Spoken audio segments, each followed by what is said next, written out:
MJ63 న్యూస్కి స్వాగతం. నేను సుమలత. రాజకీయ నాయకులు అభివృద్ధిలో భాగస్వామ్యం కావాలని భారతీయ జనతా పార్టీ లోక్సభ అభ్యర్థి కొండ విశ్వేశ్వరరెడ్డి అన్నారు. ఎమ్మెల్యేలు ఎంపీలు అభివృద్ధిలో భాగస్వామ్యం కావాలి, కానీ కమిషన్ల కొరకు అర్హులు కారాదని బీజేపీ లోక్సభ అభ్యర్థి అన్నారు.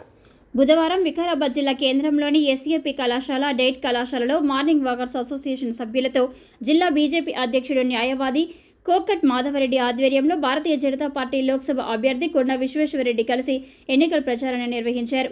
ఈ సందర్భంగా ఆయన మాట్లాడుతూ ప్రధాని నరేంద్ర మోడీ ప్రజల్లో ఆదరణ మరింత పెరిగిందని స్పష్టం చేశారు. నరేంద్ర మోడీని తట్టుకునే శక్తి ప్రత్యర్థులకు లేదని తెలిపారు. అవినీతి మరకలేని పాలన అందిస్తున్న ఏకైక వ్యక్తి ప్రధాని నరేంద్ర మోడీ అని ప్రశంసించారు. వికారాబాద్ నియోజకవర్గంలోని ప్రతి గ్రామంలో బూత్ స్థాయిలో భారతీయ జనతా పార్టీ కార్యకర్తలు గడప గడపకు తిరిగి ప్రచారం నిర్వహించాలని సూచించారు. ఈ కార్యక్రమంలో వికారాబాద్ నియోజకవర్గ బీజేపీ అధ్యక్షుడు నరోత్తం రెడ్డి, బీజేపీ సీనియర్ నాయకులు కేపీ రాజు, వడ్ల నందు, చౌదరి యాదవరెడ్డి, పోకల సతీష్, శంకర్ రెడ్డి, మా శారద ఆసుపత్రి వ్యవస్థాపకులు డాక్టర్ కొప్పుల రాజశేఖర్ రెడ్డి, బీజేపీ కార్యకర్తలు తదితరులు ఉన్నారు.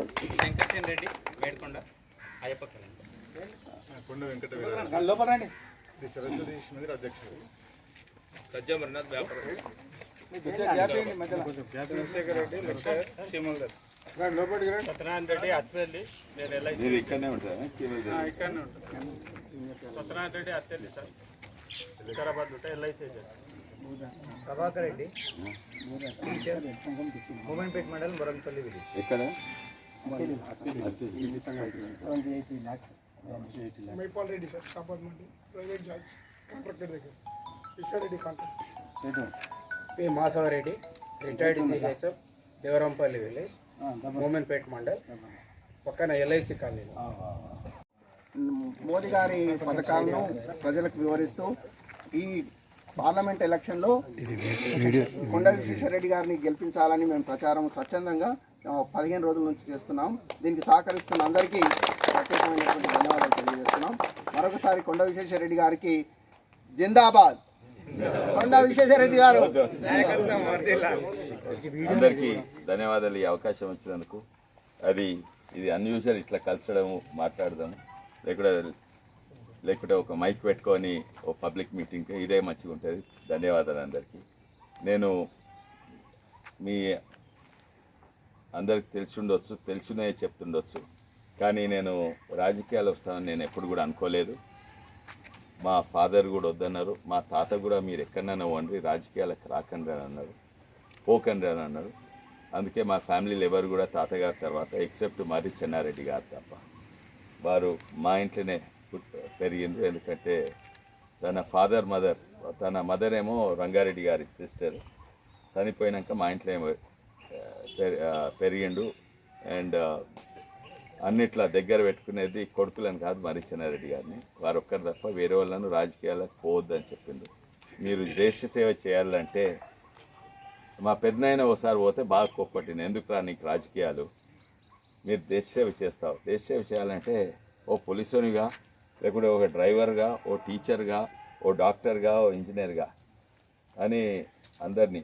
కానీ నేను అనుకోకుండా నేను అనుకునే అన్ని సాధించినాక, పెద్ద పెద్ద కంపెనీలు పనిచేసిన, ఇవన్నీ అనుకున్నాక తెలంగాణ ఉద్యమం అప్పుడు నేను ఉద్యమంలో పాల్గొన్నా. ప్రతి గ్రామం తిరిగి గ్రామానికి బోర్డు పెట్టిన, ఏంటంటే ఇది జిన్నారం గ్రామం, తెలంగాణ రాష్ట్రం అని పెట్టిన. అప్పుడు కిరణ్ కుమార్ రెడ్డి నాకు దగ్గర మిత్రుడు. పొలిటికలీ ఎనిమి ఉన్నా కూడా నేను నాకు చేసేది, ఆయన చేసేది. అయితే దాని తర్వాత కేసీఆర్, కేటీఆర్ 3 ఏళ్ళు వెంట పడితే నేను రాజకీయాలకు వచ్చిన. ఎందుకంటే వాళ్ళు ఏం చెప్పినంటే, నేను సపోర్ట్ చేస్తున్నా మీకు టీఆర్ఎస్కు, ఎందుకంటే టీఆర్ఎస్ వస్తే తెలంగాణ వస్తుంది, తెలంగాణ వస్తే ధనిక రాష్ట్రం బాగుపడుతుందని.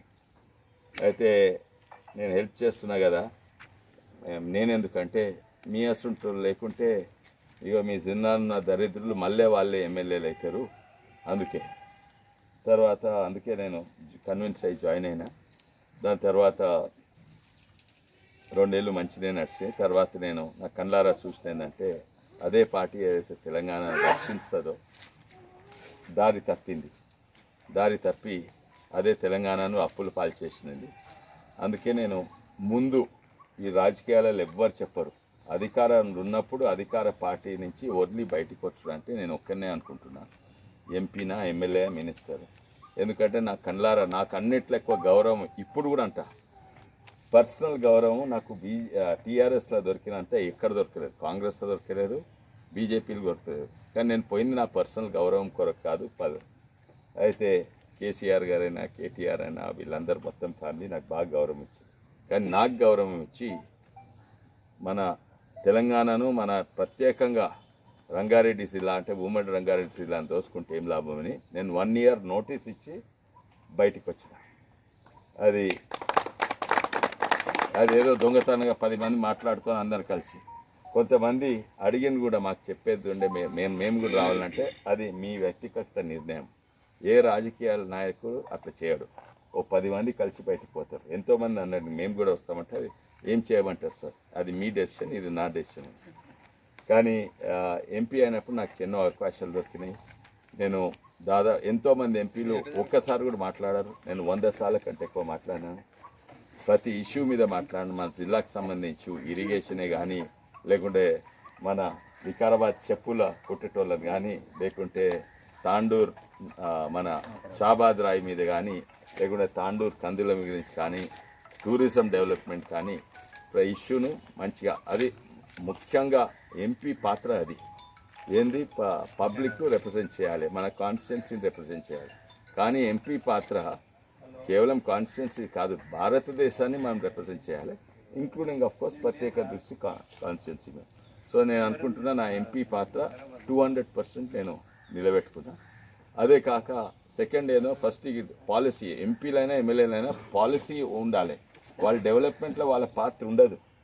డెవలప్మెంట్ ఇది చాలా మందికి అర్థం కాదు. మా ఎమ్మెల్యేల పాత్ర ఏంది, పాలసీని ఈ పాలసీ అయితే మంచిగా ఆ పాలసీ ట్రాన్స్లేట్ బడ్జెట్లో అవుతుంది.